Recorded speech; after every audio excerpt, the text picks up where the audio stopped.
Hi guys, good early afternoon everybody on the Zoom call and everybody on YouTube at home. Just a couple of small things, housekeeping. Today we have a little bit of a different setup simply because I want to make sure that our lectures are not disturbed. So that's why I've asked you to switch your cameras on.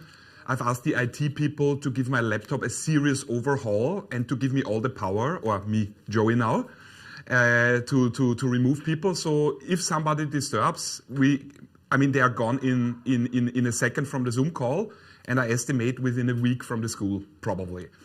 I want to make that very clear, even though I posted an announcement. I got a couple of really sweet messages from many of you, almost apologizing for other students. I just want to make very clear, I perfectly understand that one or two students disturbed us last time, and that this is not the majority of you. I'm perfectly aware of this. So please, you don't need to send me emails. Please don't punish the other students. I'm not changing anything to punish anybody. I just want to have a structure that allows us to have, as we had before, good conversations about meaningful context. And that's what's happening, all right? So I just want to test the setup today, and the moment I see everything works, obviously I will open Zoom again for everyone who wants to attend. In the meantime, feel free to join via YouTube. If you have questions and you're following on YouTube, just use the chat, no problem at all. What else is important? Yeah, I would like to start today with a very brief recap of what we have discussed on Tuesday. We have started our conversation about capital structure. And I asked you to have a look at the example of Autoveloce, where I uploaded the Excel sheet. Brief question for everybody at home and of course in the Zoom call.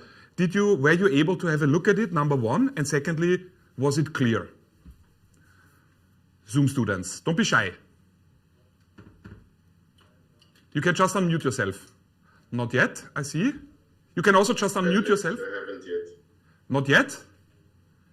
Did anybody already look at it? Is it the same as the one in the book? It is exactly. It is the example from the book. The only thing I did was I worked out the solution in the Excel sheet in a much more comprehensive way. Did you have a look, Pepijn? Yeah, I looked at the book, not yet the Excel sheet. All right. But I understood the book. I thought it was a bit complex though. So I think the Excel sheet would be better. Yeah, well, I like that you give me already the benefit of the doubt, even though you have not checked my Excel sheet. But yes, my Excel sheet is a lot better. So I would like to start with a recap. Then let's use this example immediately. Can we switch to my Excel? Yeah? Oh, perfect. Guys, can you see my Excel sheet? No, we see the PowerPoint. Oh, wait. Is it on the extended desktop again? I don't know. Should I move the Excel sheet? Yes. Yeah. Does this work? It's coming into the screen. Okay, but then I don't see it. The screen should be mirrored. Oh, wait. Stop mirroring. Stop mirroring. Wait. Sorry, guys. Give me a sec. What should I do? Duplicate? Duplicate. Yes. Yeah. And boom, you're full screen, please. Okay, guys. You see my Excel sheet? Yeah, but on Zoom it's very blurry, so it's not readable. But on YouTube, Well, you don't need... it's really sharp.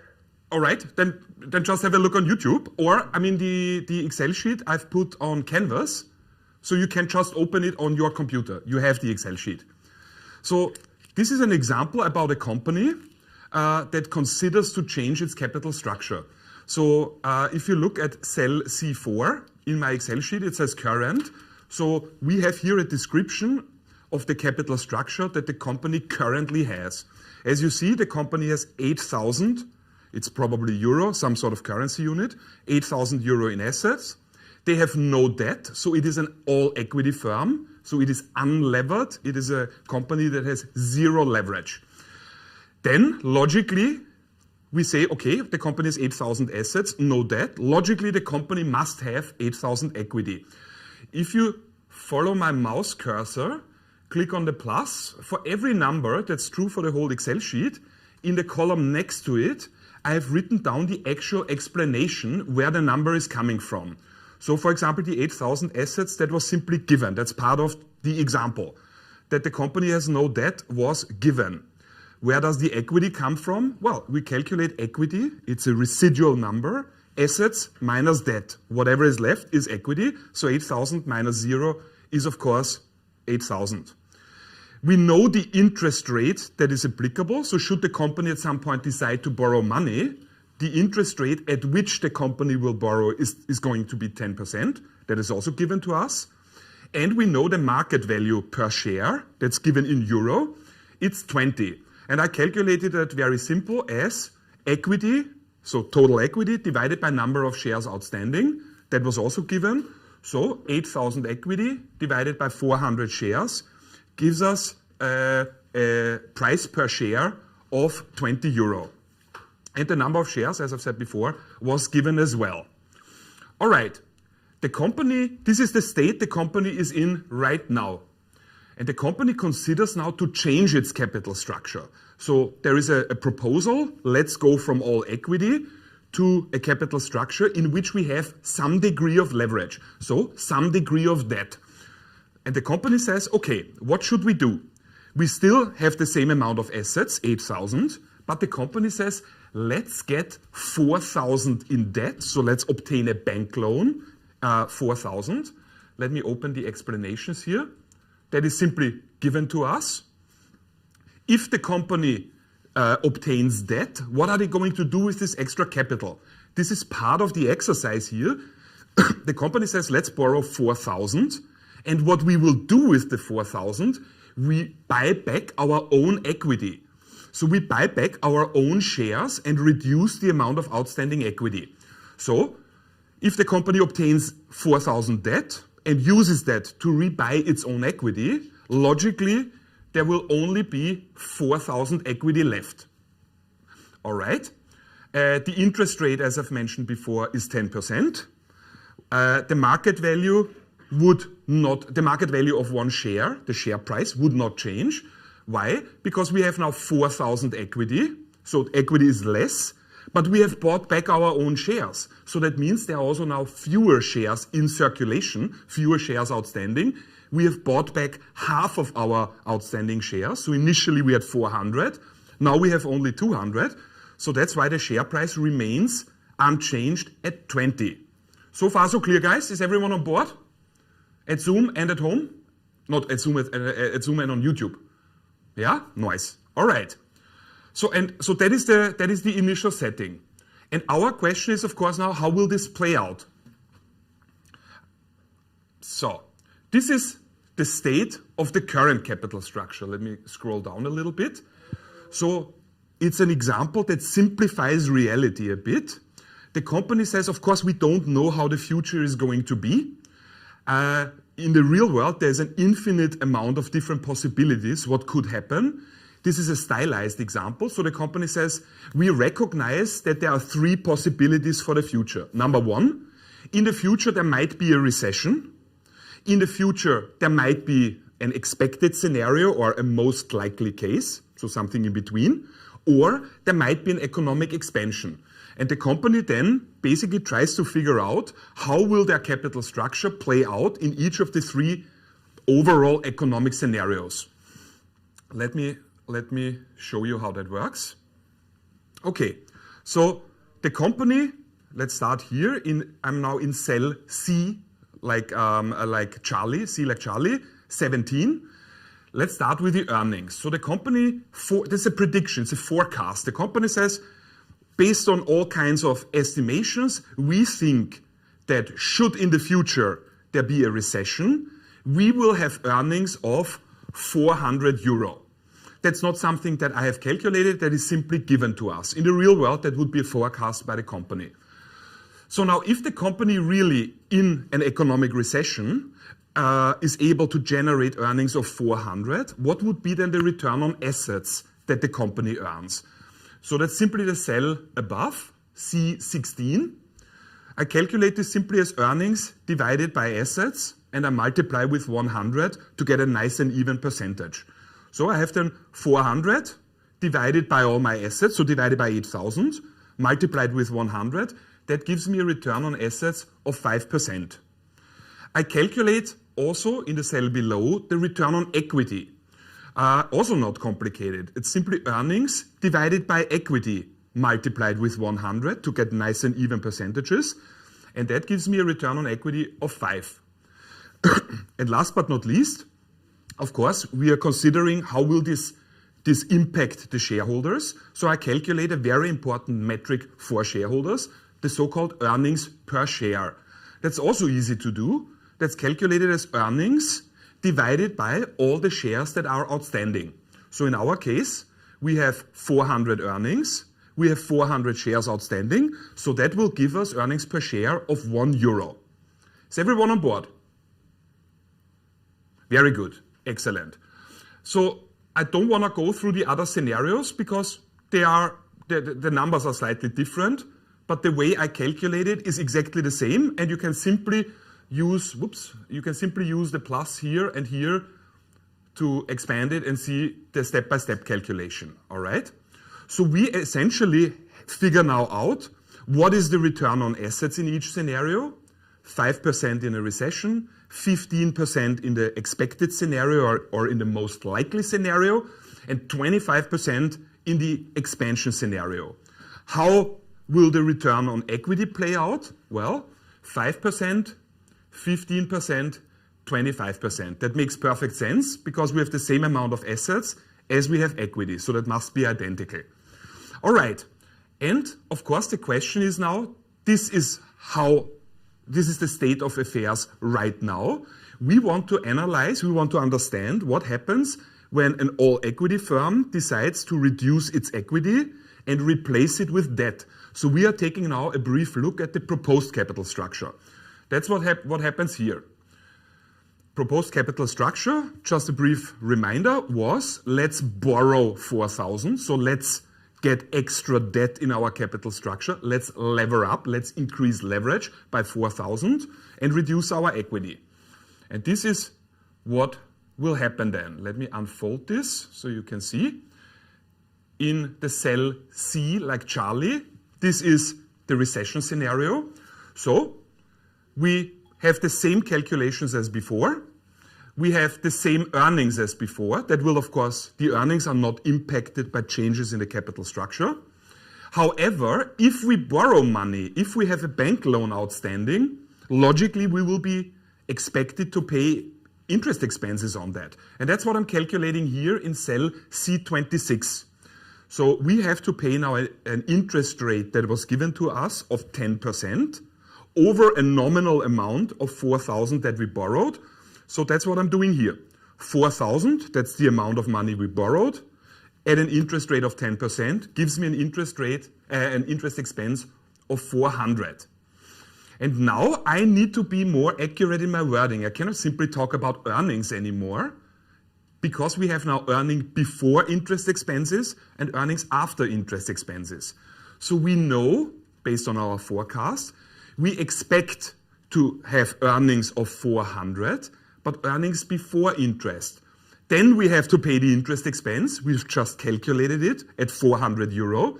So earnings before interest of 400 minus interest expense of 400 gives me earnings after interest of exactly 0. So this is gone. What is then therefore the return on equity? It's of course 0 as well.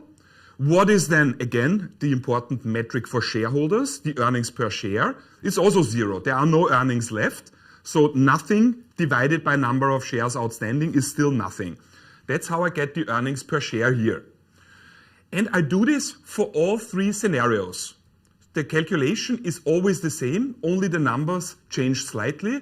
As I've said before, you can pop this out here and you see for every scenario the detailed explanation. And we end up then with earnings per share in the different scenarios of 0, 4, and 8. All right. There are a couple of conclusions that I want to draw now. The main conclusion is what I have here. Therefore, the effect of financial leverage, again, brief reminder, financial leverage means how much debt do you have in your capital structure. So the effect of financial leverage depends on the company's earnings before interest. That is relevant. Have a look to compare our earnings per share in the current capital structure, so all equity.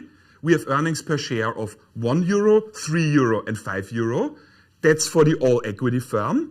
Then we have changed our capital structure to half equity, half debt, 4,000, 4,000. What will happen to the earnings per share? You see, it changes to 0, 4, and 8. So if the recession scenario were the most likely scenario, the shareholders probably would not want this change, because in the recession scenario, the earnings per share decrease from €1 per share to €0 per share. So if we think this is the most likely scenario, the company, the shareholders would not want the change. If, however, we say the expansion scenario is the most likely scenario, then it's very different. In the expansion scenario, the all equity firm will generate earnings per share of €5. In the levered capital structure example, the earnings per share will be 8. So what is important? It's important to understand that the effect of financial leverage depends on the company's earnings before interest. So now we have to, almost done with the recap, we have to consider now a little bit, how do shareholders think about this? Let's look at it. This is what I'm doing at the bottom of the sheet here. So we are now taking the stance, the mindset of a shareholder, of an investor in that firm, and try to ask ourselves, how would a shareholder feel about this? Would a shareholder have strong preferences? Let's see. So I'm talking now here about trading strategies from the perspective of a shareholder, because you are currently my shareholder, but of course you can buy and sell the stocks of my company, right? So you can act in some way. Let's look at this. Let's look at the first trading strategy. Again, this is now not from the perspective of me, the firm. This is now a consideration from the perspective of you, shareholders, all right? So let's look at what I call trading strategy A. Trading strategy A consists of purchasing 100 shares of my firm after the capital structure has been changed. So that's why I'm saying here, you buy 100 shares of levered equity. Levered equity is just complicated finance, blah, blah, for you buy 100 shares of a company that is not all equity, that has some degree of leverage, that has some amount of debt in its capital structure. Okay, don't be confused about the complicated sounding terminology. That's what it means. So I have simply copy-pasted here the earnings per share of levered equity. You see, it's consistent with my calculation. Depending on the three scenarios, we have earnings per share of 0, 4, and 8. If you, as a shareholder, purchase 100 shares, what will you get? Well, if you buy 100 shares and we find ourselves in the future in the recession scenario, then you earn 100 times, because you own 100 shares, the earnings per share of 0. So 100 times 0 gives you still 0. What would be required of you to basically engage in this investment? It would require, I don't know if you can read this kind of blue here, it would require an investment of €2,000. Why? Because on top of my Excel sheet, let me scroll up, we have calculated the share price. Look at cell C, like Charlie, 9. You see the share price before and after the change in capital structure is €20. So if you want to buy 100 shares, you need to pay 100 times €20. So that's how I get the 2,000 here in cell C, like Charlie, 42. So engaging in this trading strategy will cost you €2,000. So in the first scenario, in the recession scenario, I agree, this does not look very tempting. Let's look at the second scenario. In the second scenario, so in the most likely case, in the expected future scenario, the earnings per share were €4. If you purchase 100 shares, obviously your earnings per 100 shares will be €4. multiplied with the 100 shares you own. So that will give you then earnings per share of 400. Again, the trading strategy will cost you 2,000. And in the last scenario, again, it will cost you 2,000, 100 times the share price of 20. You would earn then 100 times, because you have 100 shares, the earnings per share of 8. That's why you would have then earnings per 100 shares of 800. So that's trading strategy A. May I ask, is everyone on board in Zoom and on YouTube? Nice. Okay. I have one quick question. By all means. It's a little bit back, where you buy the equity back with debt. Mm-hmm. Shouldn't that then also increase your assets because you get a new equity, like a stock position in your assets? Very cool question, Pepijn. I love your question. The answer is no. But the answer is no. I like how you think, because you do a very logical accounting thing. You say, now wait a second, I'm a firm, I purchase stocks. Should the stocks that I buy, regardless of if they are from Microsoft or Apple or my own stocks, should these stocks not then show up on the asset side as an asset? Because what is an asset? Stuff that belongs to a company. So our shares now officially belong to us. So should that not show up on the asset side in some way? It's a very cool question. The answer is no, it wouldn't, because when a company buys its own shares, they are not treated like a normal asset at all. It's a special accounting rule. You have to show the shares that the company, has bought. I have bought my own shares, right? So the company owns now, in a way, itself, or a part of its own shares. These shares do not show up on the left side of the balance sheet as an asset. They show up on the right side as a part of equity, and they are called then treasury stocks or treasury shares. This is an exception. Does it make sense? It's just, so I could answer the question much easier and say, it's not an asset. Why not? Because legal reasons. So if you want to just remember that, it's also fine. Okay? In the chapter on dividend policy, which we will do, I think, in 2 weeks, we will dive a little bit more into the whole topic complex of share buybacks. So this action of a company buying back its own equity. Super question, Pepijn. Love it. I have a quick question about the share buybacks as well. Yes? Because I feel like in the real world, after share buybacks, the stock price increases, right? I don't know. If you say, I feel like that, I cannot say, no, you're wrong. If you say you feel like that, then I accept that you feel like this.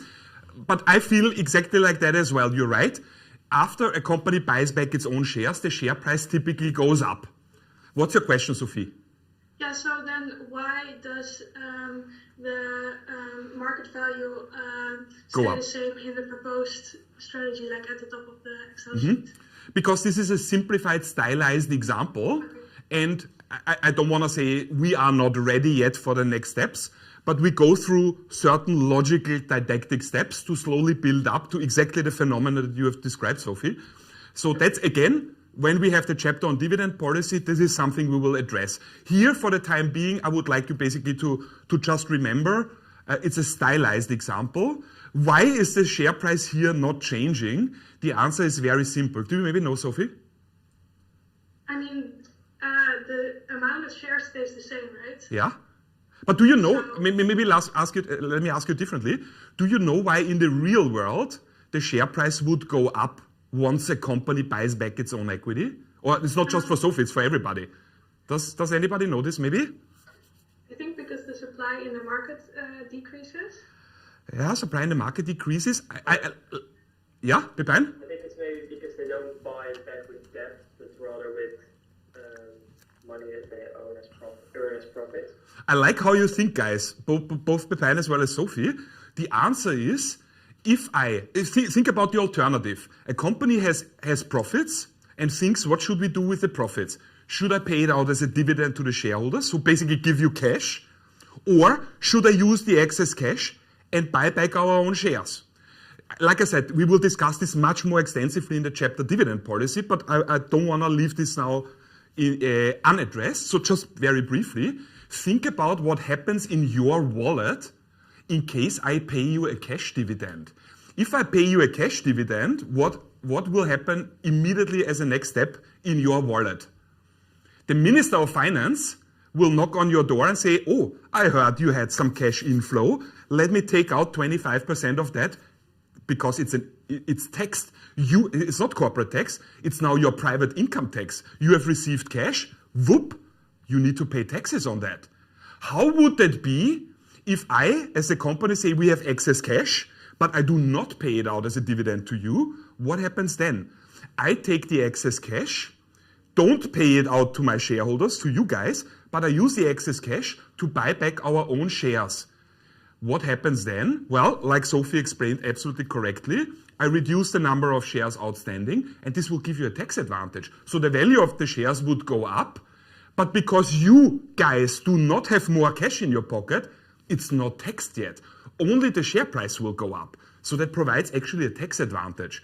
And I'm now really jumping way ahead of our curriculum. Like I promised, we will discuss this more extensively in the chapter dividend policy. But if you think about it logically, every shareholder theoretically should have a super strong preference not to get a cash dividend, but that the company that he or she is a shareholder of actually buys back its own shares, because then you as a shareholder are not obliged to pay any income tax on that yet, unless you say the share price has gone up now and then you sell your shares. Then of course you liquidate your portfolio, you get cash, and that is taxed then. But the advantage for you shareholders is you can now time yourself when you want to pay these taxes. So a share buyback would always logically be preferable over a cash dividend. We will, like I said, I promise we will talk way more about this. We have a whole week reserved for dividend policy. All right? Nice. So that is trading strategy A. It's very straightforward. You as an investor with 2,000 euro simply buy 100 shares of levered equity. Let's look at the second trading strategy. Let's look at that.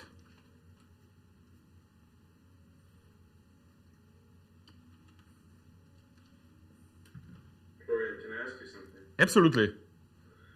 Since strategy A includes 3 possible scenarios, would we have to calculate like a weighted average of the likelihood of each scenario for its outcome to know if like this strategy would be beneficial or not? I'm sorry, Victor. Give me a second. My Excel just crashed and I have to restart it. Sorry. Give me a sec. So, swoop. Victor, I'm sorry. I'm horrible at multitasking. I have to admit I've fixed the Excel now. Please repeat your question. Sorry. Yeah, since you're giving us 3 like scenarios that could happen, like either initial expansion or like nothing changes, would we have to calculate a weighted average between the possible outcomes so that we know what the like possible outcome of this decision would be in the likelihood of each scenario? You mean in the real world? Yeah. Yeah. It's a very cool question. I did not. Let me scroll up so that everyone is on board what we are talking about. So this whole exercise, this whole calculation or this whole consideration hinges upon the fact that the company says we don't know how the future is going to be. There could be, on a macroeconomic level, a recession. There could be some sort of medium case, a most likely case in this example, or there could be an expansion. The fact that I don't have any probabilities here implies that I consider these scenarios all to be equally likely. In the real world, you're absolutely right, Victor. You would definitely consider the probabilities as well. So for example, in this case, if the expansion scenario only had a probability of 1% and the recession scenario had a probability of 98%, obviously our considerations would be very different. So you're absolutely right. And we have workshop exercises about this as well. In the real world and in the workshop as well, we actually typically weigh potential outcomes based on the probability, how likely they will manifest. Absolutely correct. Yeah. Okay, let's look at the second trading strategy now. The second trading strategy is very interesting. It's a bit complicated, but I'll guide you through it. Look at this. This is a very different setting. You are a shareholder, and I'm still the company, but the company has not gone through the proposed change in capital structure, so it is still an all-equity firm. However, you are now a shareholder that says, No, I'm unhappy. I want to be the shareholder of a levered firm, yet the company refuses to do this. The company insists on remaining all equity. What then?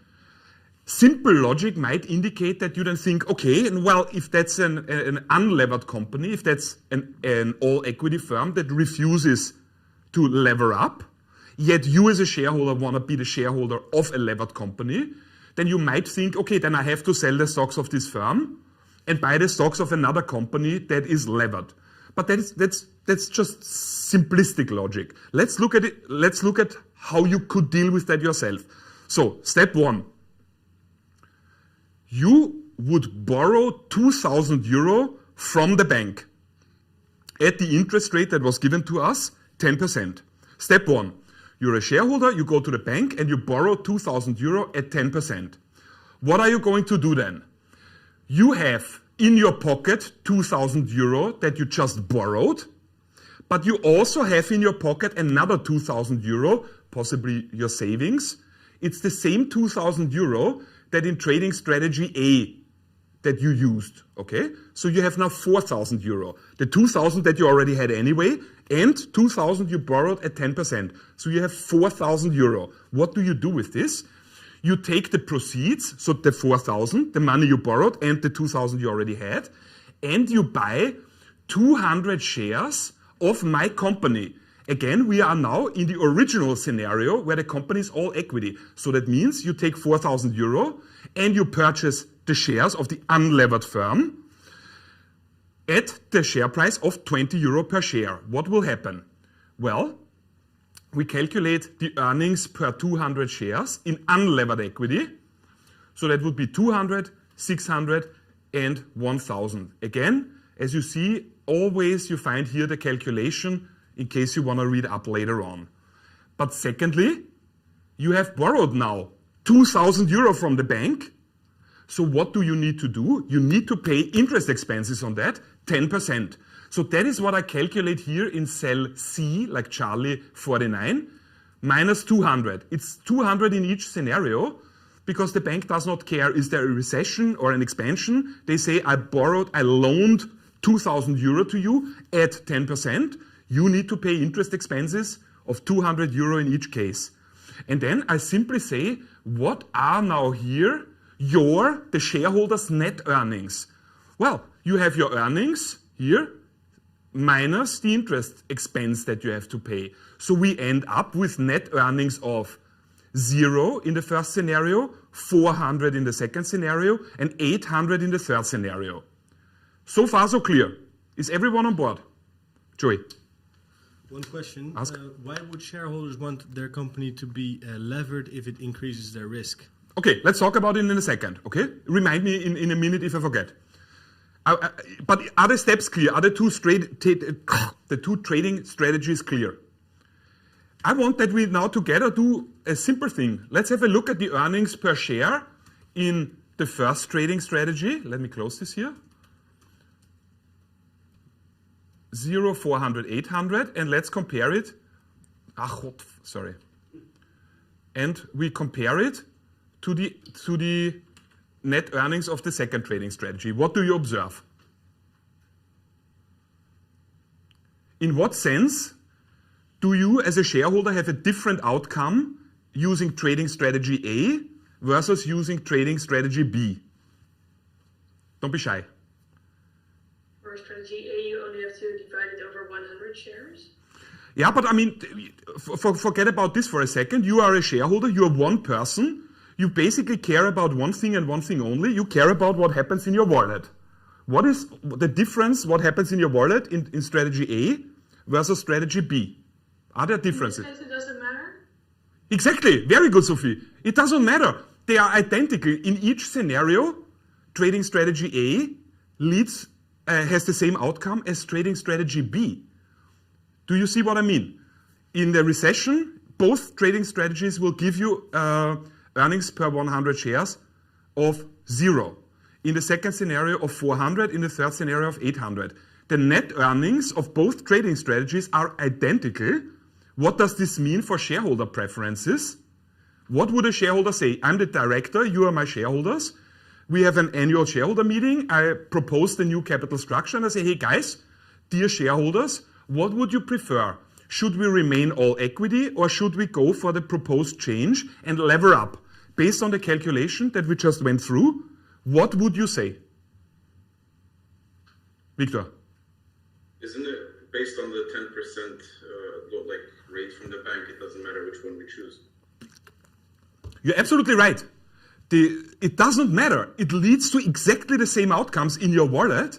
So the official answer would be a shareholder would be 100% indifferent because both scenarios are the same. So this is a very important implication for us because we are talking about capital structure, how much debt versus how much equity should a company have in order to maximize not firm value but shareholder value.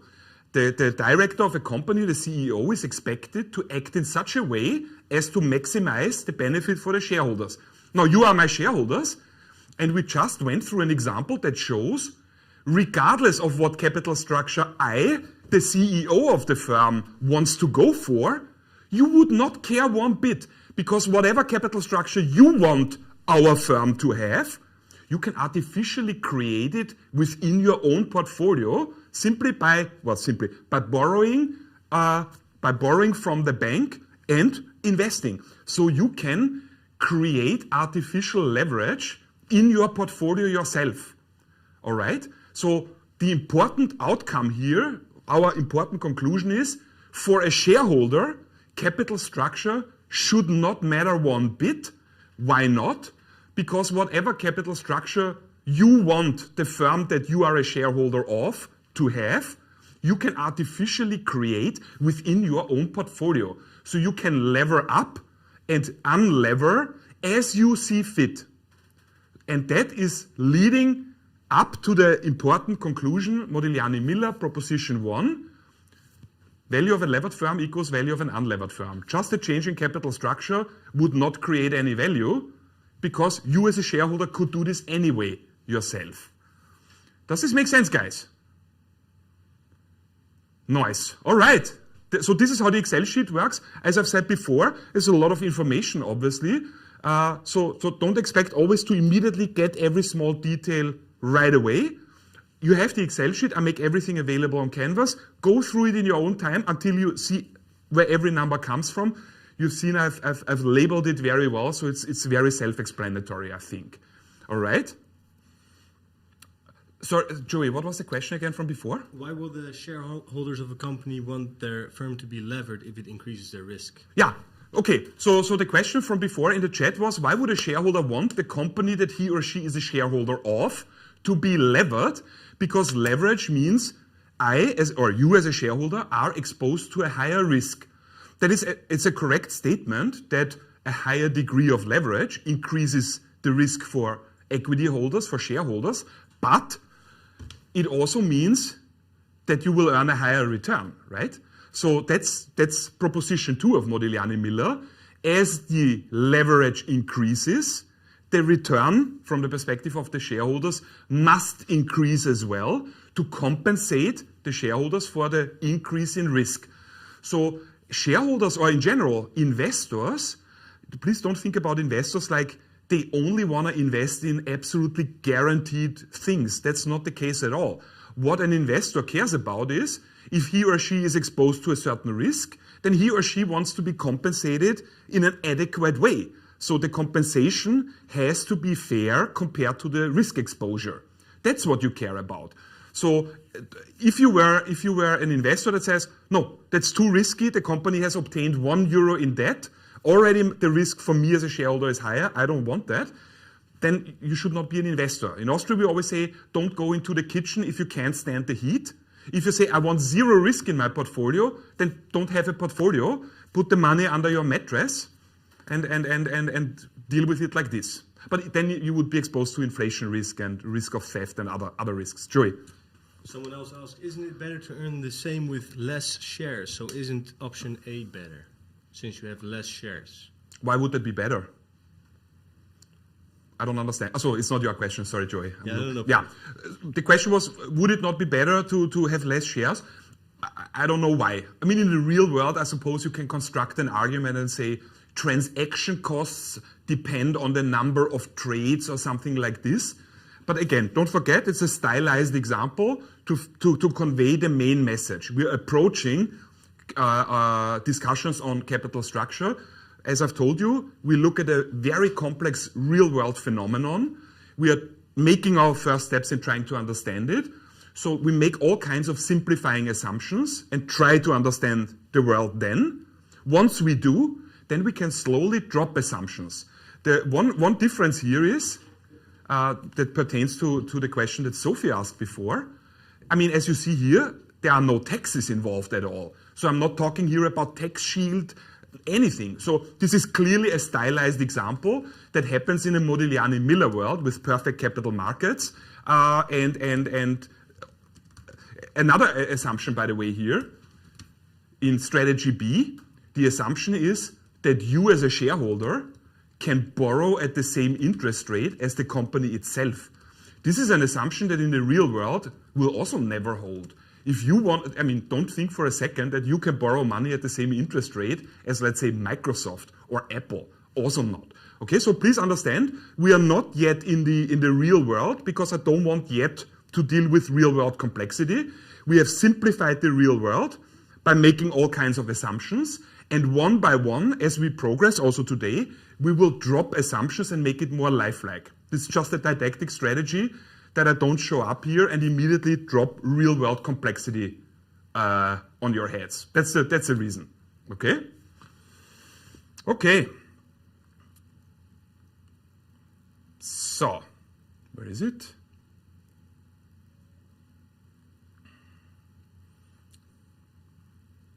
Where is my Excel? Give me a second.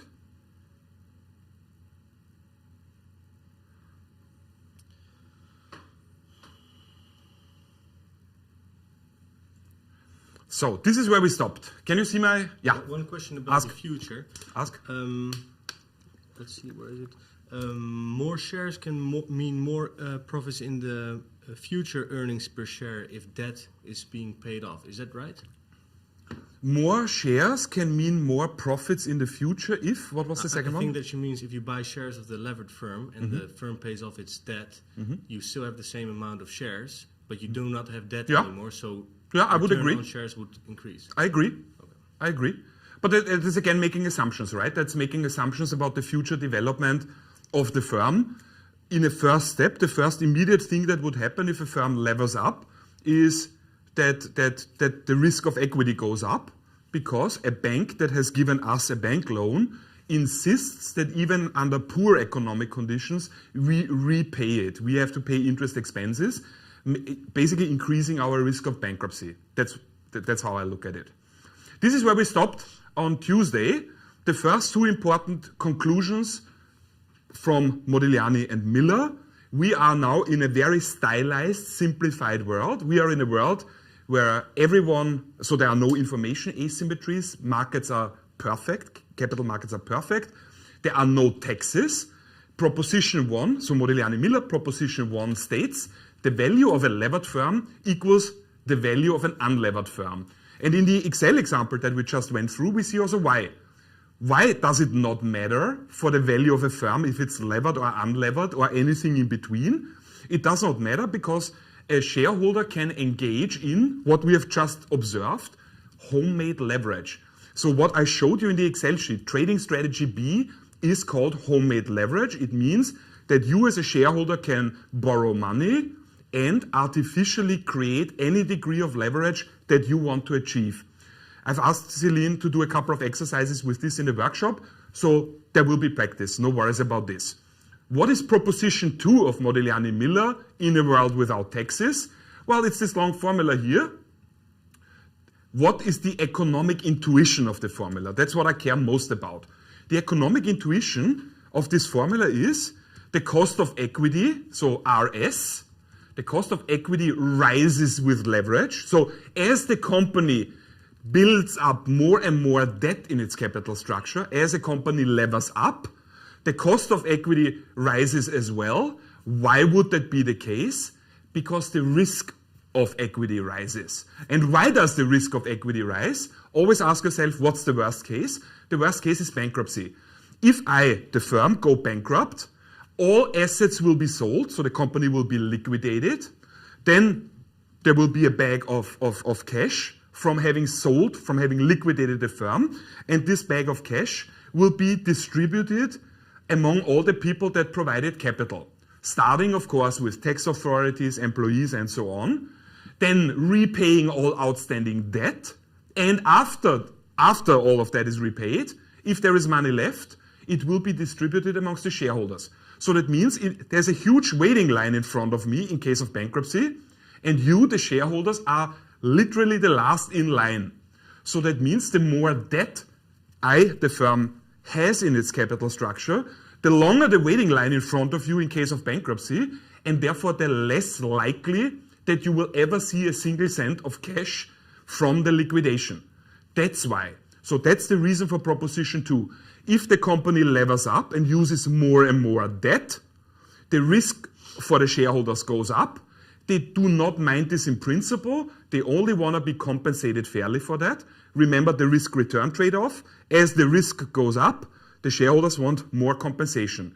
And that is reflected in an increase in, well, the cost of equity from my perspective, return on equity from your perspective.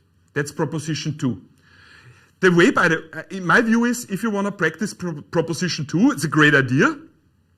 I would like that you develop what we always call economic intuition. That you not just say, okay, this exercise means I need to use this formula, crunch the numbers.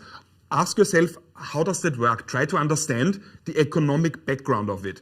I think the way to practice this is pick any example in that area that you like, use all the same numbers and only change one and recalculate it. So for example, pick an exercise that deals with a company is whatever, all equity, and then decides to introduce a certain amount of debt.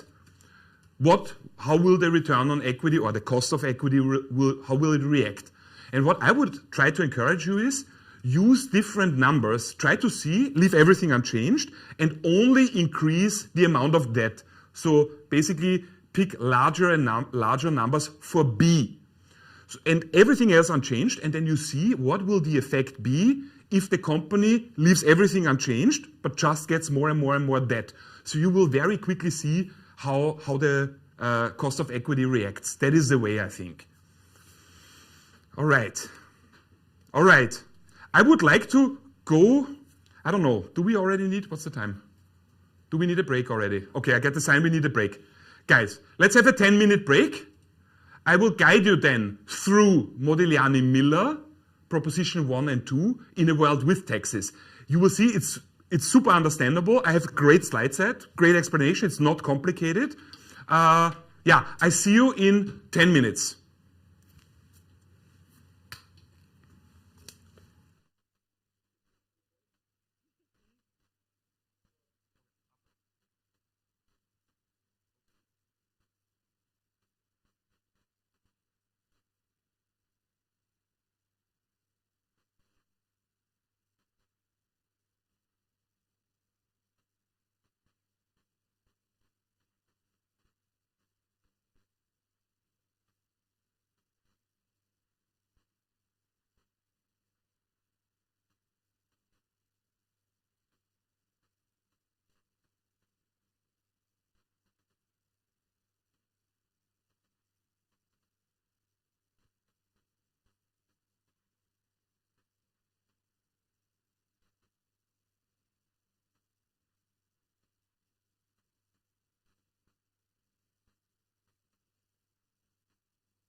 Hello guys, welcome back.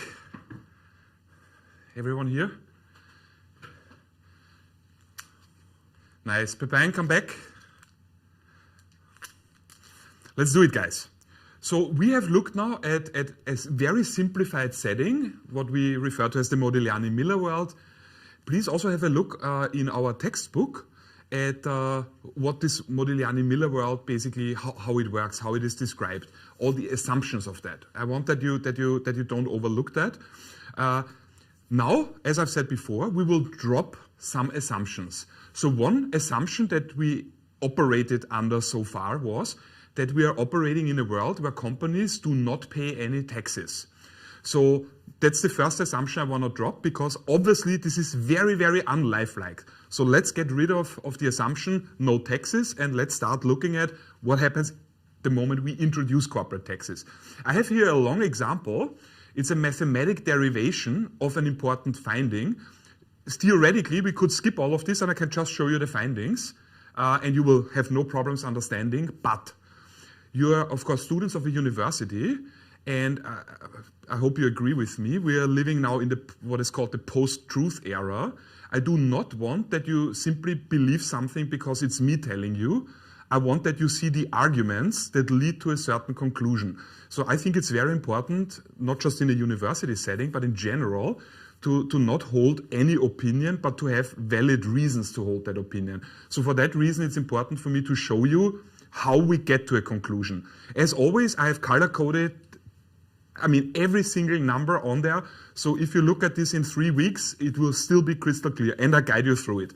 So we are looking here at a probably German or Austrian company. It's called Wasserprodukte GmbH. GmbH is just the legal form of it. They have a corporate tax rate of 35%. They have expected earnings before interest and taxes. So we are, as I said, dropping the assumption of no taxes, of 1 million each year. And the entire earnings after taxes are paid out as dividends to the shareholders. The company is considering 2 alternative capital structures, Plan 1, Plan 2. Under Plan 1, the company would have no debt in its capital structure, so meaning if the company sticks with Plan 1, it will be an all-equity firm, unlevered. Under Plan 2, the company would obtain 4 million in debt. The cost of debt is 10%. Sorry, I forgot. Joey asked me before the break, there was a question in the chat. I'm sorry. The question was concerning the Excel sheet, the 2 trading strategies, trading strategy A and B. The question was, wait a second, how can that be? I have not really considered the initial 2,000 that are required to get this trading strategy started. The reason why I don't need to consider this in any in-depth way is very simple. Both trading strategies use the same amount of 2,000, so it is non-incremental. It's part of both trading strategies. There is no difference. So based on that, I don't need to consider it in any other way. I'll give you an example to make it maybe a bit more transparent. Imagine you get 2 job offers. You live in Rotterdam, but both of the jobs are in Groningen. One of them pays you a yearly salary, or the offer is a yearly salary of 100, and the other one is a yearly salary of 50. Both are in Groningen, everything else is equal. Then you would also not say, naja, but with option 2, it's in Groningen. Both jobs are in Groningen. Obsessing over the travel time between Rotterdam and Groningen will not help you make a better decision, because it's the same in both decisions. So I would say the traveling time is non-incremental because it is the same in both scenarios. And that's true for the trading strategies as well. Okay, sorry, let's go back to my example. So we're looking at a company, right now all equity, but they are considering to lever up, to introduce 4 million of debt, and we know the cost of that is again 10%. Let's look at it. I have here a table. It's a table from our textbook, 3rd edition. Have a look at the left column. That is Plan 1. I will guide you through it. I think it's a great table. Have a look. So that was given to us, earnings before interest and corporate taxes. So the EBIT is 1 million. Please compare it to Plan 2. Obviously, the earnings before interest and taxes are the same in both scenarios. because the earnings the earnings before interest and taxes have nothing to do with the capital structure. That's the same. Then, of course, logically minus interest expenses. So if the company has debt, we need to consider that we have to pay interest expenses on this. The interest expense, look at the term in brackets, RD multiplied with D. What does that mean? It looks mathematical, but it's common sense. D is the amount of money that you have borrowed. So in our example, 4 million. And RD is the interest rate. So that's simply the way of calculating your interest expense. In this example, it would be 4 million times 10%. In plan 1, the company remains all equity, therefore no interest expenses are paid because the company is zero debt. However, in plan 2, you see 400,000. How did I get the 400,000? Well, the calculation in brackets tells us D multiplied with RD, so the amount of debt, multiplied with the cost of debt, so 4 million multiplied with 10% equals 400,000 interest expenses. And that leads us, when we now calculate the total, so what is called earnings before taxes, but it's not earnings before interests and taxes, it's only now earnings before taxes. So in the case of all equity, the earnings will be unchanged because we have no interest expenses, therefore 1 million.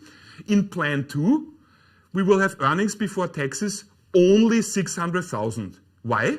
Initially, earnings before interest and taxes were 1 million, and now we deduct the interest expense of 400,000. That's how I get the 600. And then, of course, we still have to deduct the actual taxes, the tax expense. The tax rate was given at 35%, so that's what you see here in brackets, TC, that's the corporate tax rate, 35%. So I'm simply now deducting 35%. So 35% of 1 million is 350,000. And 35% of 600,000 equals 210,000. So I'm simply calculating the tax expense based on our previous number. The tax basis is earnings before taxes, 35% of that. And again, I sum up. So the next in-between result is then earning after taxes. In plan 1, it would be 650,000. In plan 2, it would be only 390,000. All right. If you move to the bottom of the table, you see I have a line here, total cash flow to both shareholders, but also to bondholders. Don't forget, in corporate finance, when we talk about debt, it's not always a bank loan. Typically, for large corporations, would be to obtain debt via bond financing. Okay, so that is the debt component here. Now, the total cash flow to both shareholders and bondholders in plan 1 is 650,000. In plan 2, it's 790,000. So there's a difference, obviously, here. And I have a question for you. The question is on the slide. What is the source of the difference in total cash flow to shareholders and bondholders together? Why do we have a difference here? What is the difference? The difference here is 140,000. Where has that gone? Tell me, please. From the tax shield? Yeah, very nice. That's exactly the tax shield, the money we save, because think back on the accounting refresher and finance refresher. The fact that we now have debt leads to us having to pay interest expenses, and interest expenses are deducted from our earnings before we calculate our tax payments.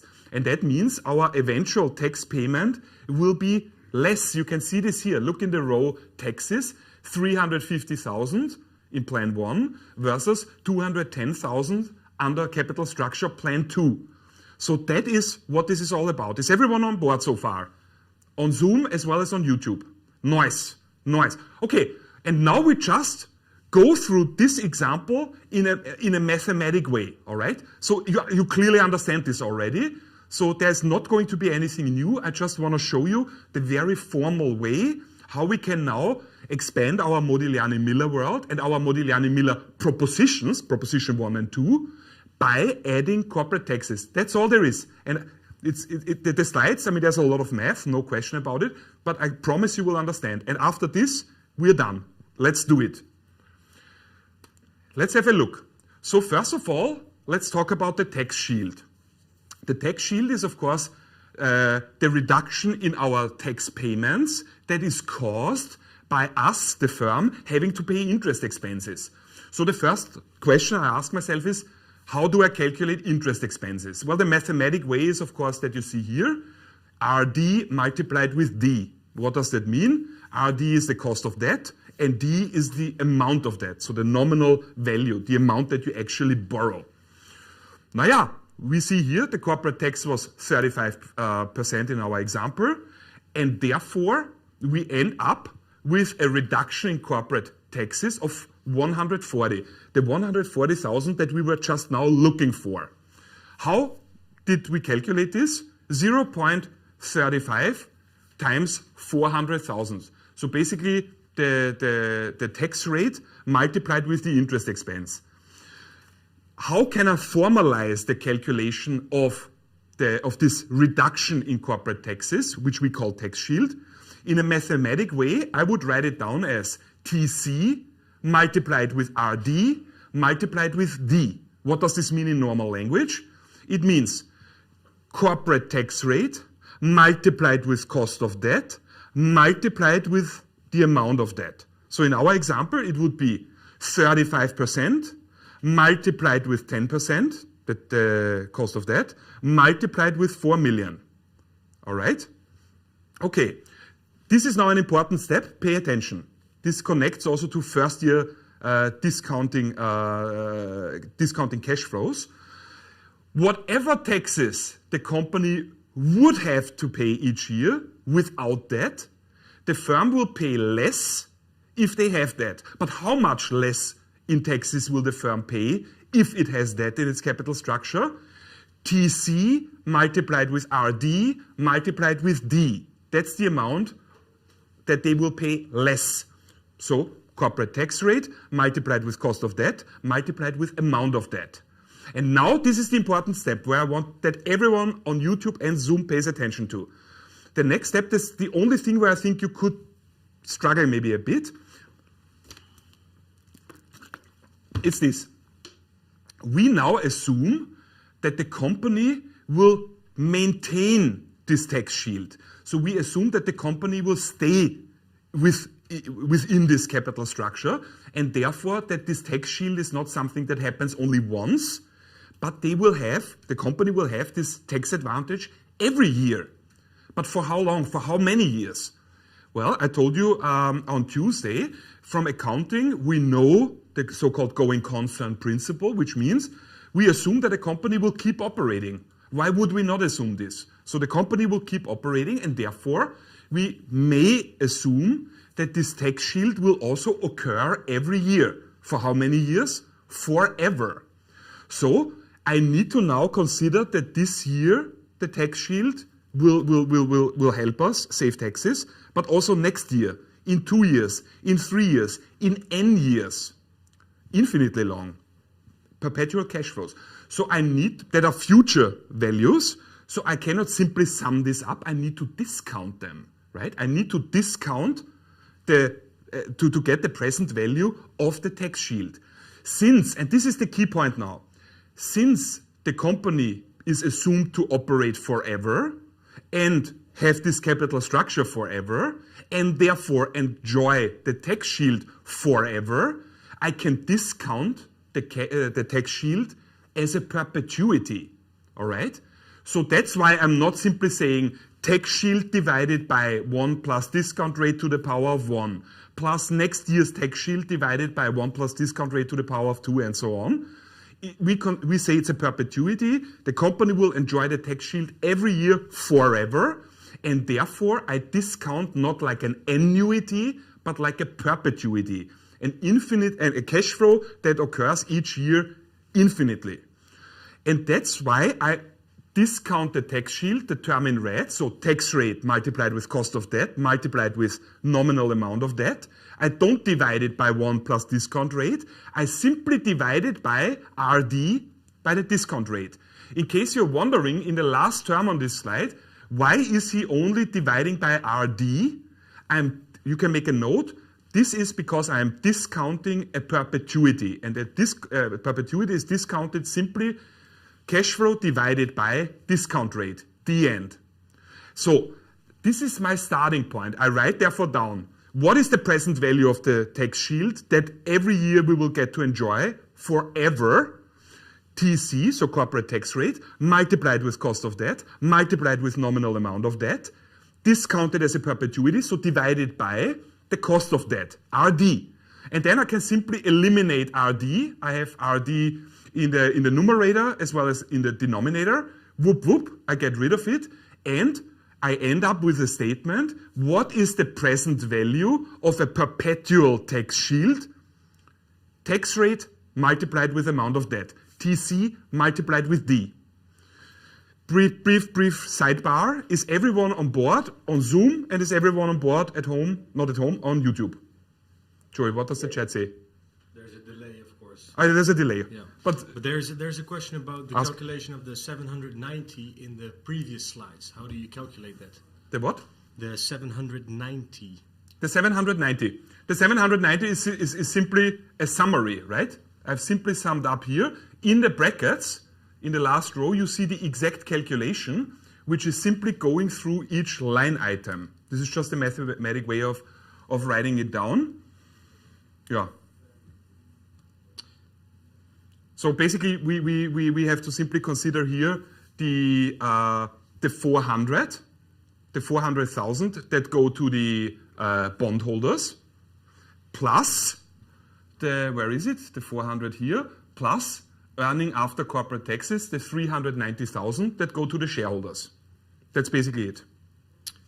One more question. Why would governments make bond payments, interest payment, tax deductible? This is a political question. It's a political question, all kinds of reasons. I mean, obviously, this goes into macroeconomic considerations. First of all, I would say there's not enough money in an economy, or certainly not enough people willing to provide all firms with equity. For the functioning of an economy, it's relevant to have a sophisticated banking system. So if you look at any country, the GDP per capita is positively correlated with the sophistication of the banking sector. So it's completely inconceivable to run companies without any debt. And this is just a way to incentivize. By the way, as a politician, you can use that to adjust economic activity. So I could theoretically, as a politician, let me start differently. If I'm worried as a politician that the economy is close to overheating, that means the economy is growing too fast, that we don't want that, because if the economy is growing a lot, it also drives up inflation. If I, as a politician, am worried about that, this would be one variable that I can twist and turn. I could, for example, it's a completely unlifelike example, just to give you an idea what I mean. I could say, from now on, you're only allowed to deduct half of your interest expenses, so to make it less attractive for companies to borrow money. That would increase then their tax payments and make debt financing less interesting. All right? Okay. But my question was, does everyone understand the last mathematical step on my slide? How I get from the tax shield to the present value of the tax shield. I look at the tax shield as something, as a perpetuity, a stream of cash or a stream of cost reductions that will occur every year, forever. Therefore, I discount it as a perpetuity simply by dividing with the discount rate. If you're struggling with this, look at the slides, refresher year one. This is how you discount a perpetuity, and I end up with a statement. The present value of a perpetual tax shield is calculated as TC multiplied with D. In normal language, that means the present value of a perpetual tax shield is calculated as corporate tax rate multiplied with the amount of debt. All right. Okay. Let's continue in our consideration. We have to, of course, think about our annual after-tax cash flow of an unlevered firm. Okay, so that would be earnings before interests and taxes multiplied with 1 minus the tax rate. So I'm basically deducting corporate taxes here. What is then the value of an unlevered firm? I told you in the last lecture on Tuesday, that's exactly how I look at firms. what is the value of any firm? The present value of all the future earnings that this company will be able to generate. And that's what I'm saying here. So I'm simply saying the value of an unlevered firm equals the after-tax cash flows, so EBIT multiplied with 1 minus tax rate, but that are all future values, so I need to discount them. If I then say, okay, this is a cash flow that will occur every year in an unchanged way forever, it's another perpetuity. So I need to discount it. And that brings me to the second blue bullet point. Value of an unlevered firm is calculated how? Well, the part on top is EBIT multiplied with 1 minus corporate tax rate. So that means the value of an unlevered firm equals all the after-tax cash flows, and I need to discount them all back to right now, to T0. So I discount as a perpetuity divided by RA. You remember the term RA, sometimes it's also called R0. Don't be confused about the terminology, it's the same thing. It's the cost of unlevered equity. So what does this whole term mean?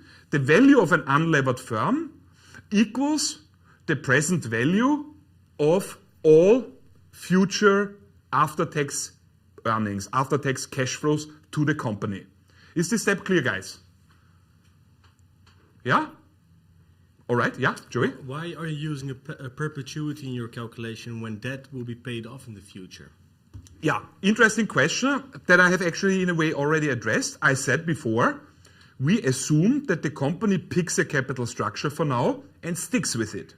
So even though, and that's also, by the way, that's not an unrealistic assumption. A company might say our target capital structure means 70% equity, 30% debt.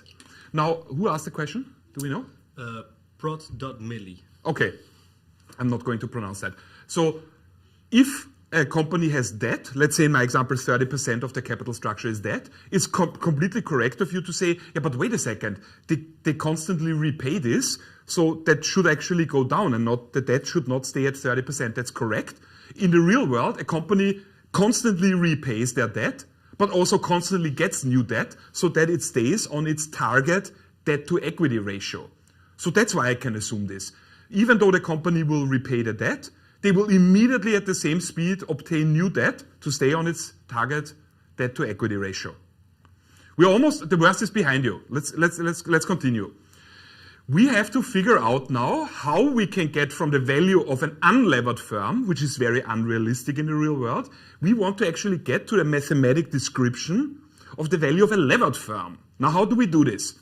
Well, we said if a company increases its level of leverage, if a company levers up, if a company stops being all equity and introduces debt in its capital structure, the company gets to enjoy the tax shield. So I'm now only putting the pieces together that we have just established.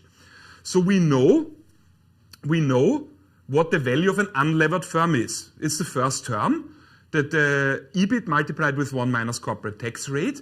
That is simply giving us the value of the after-tax cash flows. But they are all happening in the future, so I need to discount them.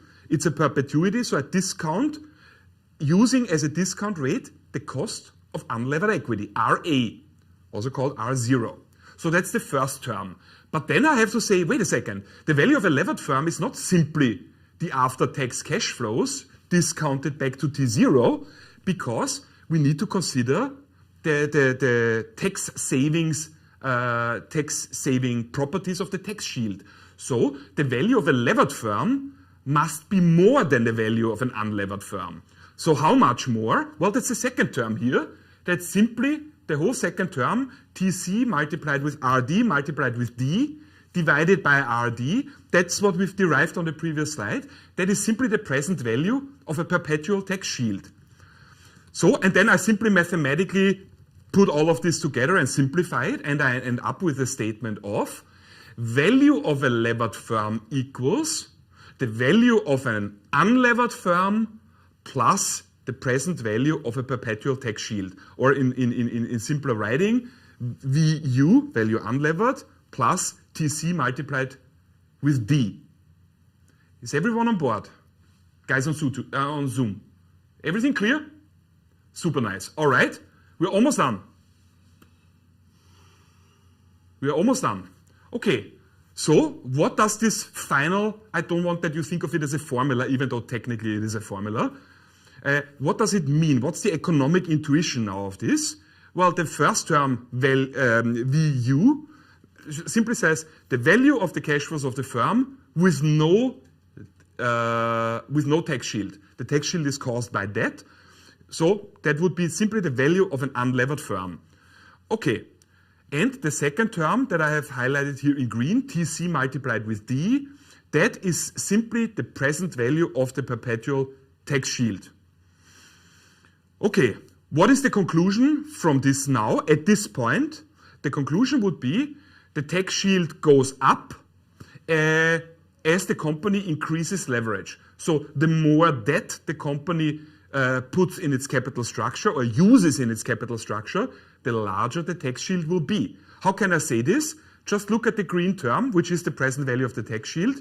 I mean, if I have more debt in my capital structure, the number that will change is D.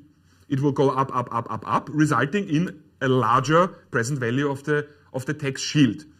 So based on this, if that were the real world, which it is not, but if it were, the conclusion at this point would be what? Which kind of capital structures after this would we expect in the real world? Tell me.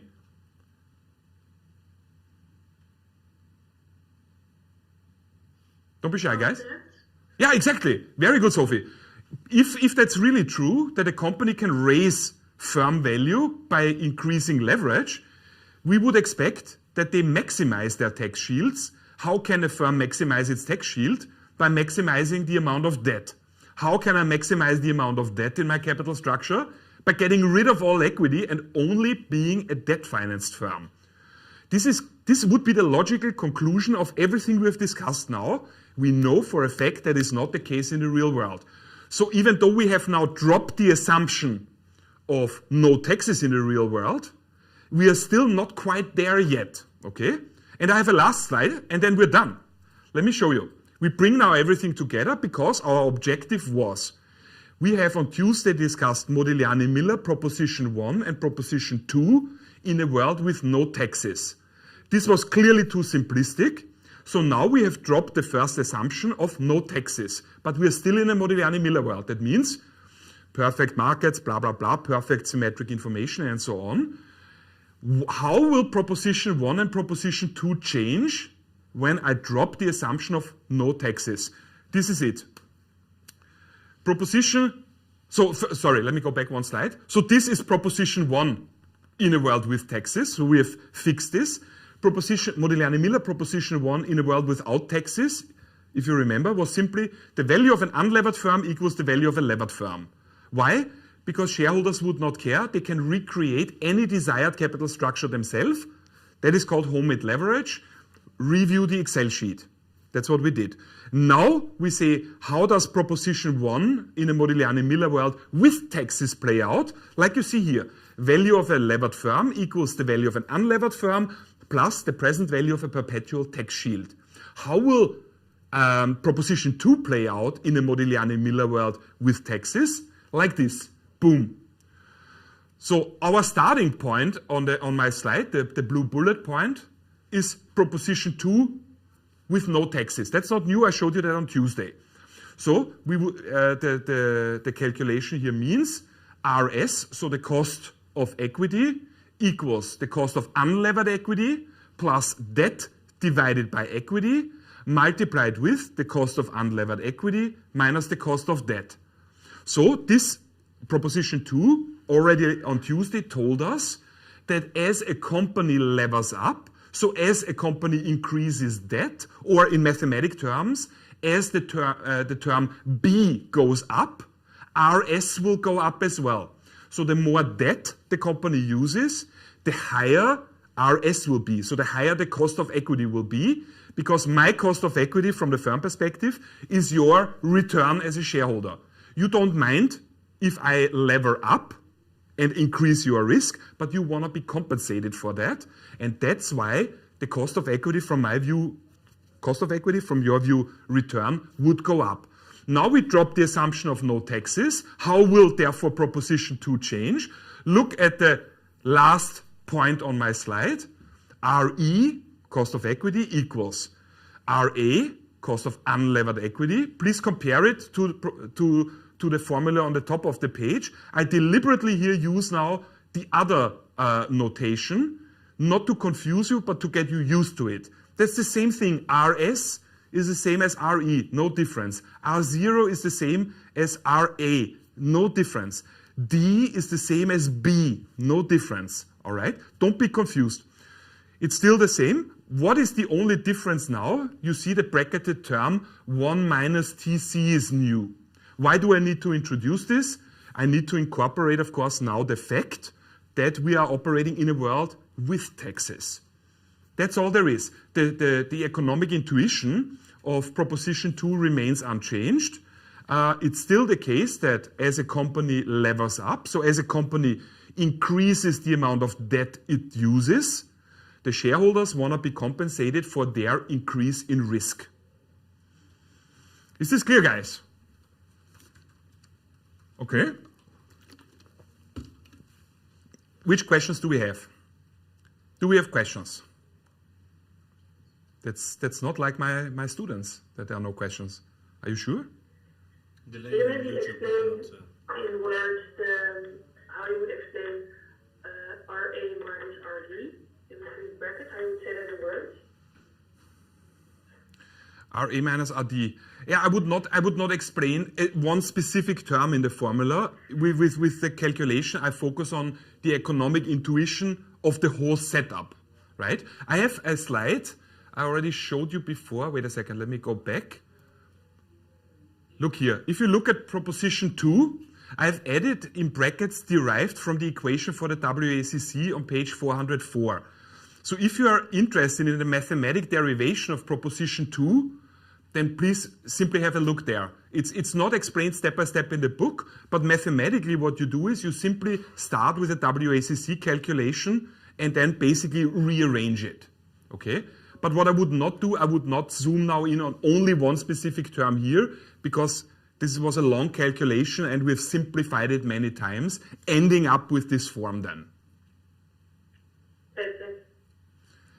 Is there a specific formula to calculate RA or R0? The cost of unlevered equity. Is there a specific formula for that, or is it? Yeah. What is the specific formula to calculate RA or R0, guys? How do we calculate costs of equity? Are you asking me, Sophie, or telling me? Exactly, cap M. Very good. Yeah, it would be some sort of cap M calculation. Yeah. All right. Yeah. Yeah. How do you unlever your firm if you don't have enough cash? Like, how do you create homemade equity? Yeah, like I said, so Celine and me have a nice split between the different things we do in our classes. So I've asked Celine to do in the workshops exactly this. This is workshop topic that's all about application and really doing this. So go to the workshop tomorrow and you will dive in. But the short answer is, if you want to lever up artificially, so if you want to create homemade leverage as a shareholder, it involves borrowing money, right, and investing it. So if you want to unlever a company, it requires for you to do the opposite. But the reason why Celine and me have split our sort of to-dos is that in the workshop she has the time to dive into those topics really step by step. Guys, yeah, awesome. I'm super happy. I mean, this is really good progress. What I will do now, I will go for a very quick break, 5 minutes. We stop our YouTube stream now. I will stay on the Zoom call. So if you guys have anything to discuss, work-related, content-related, or just chatting, whatever, anything goes, I'll be back in the Zoom call in about, I would say, 5 minutes, all right? Yeah? Super. I see you. If you want to chat about something, I see you in 5 minutes.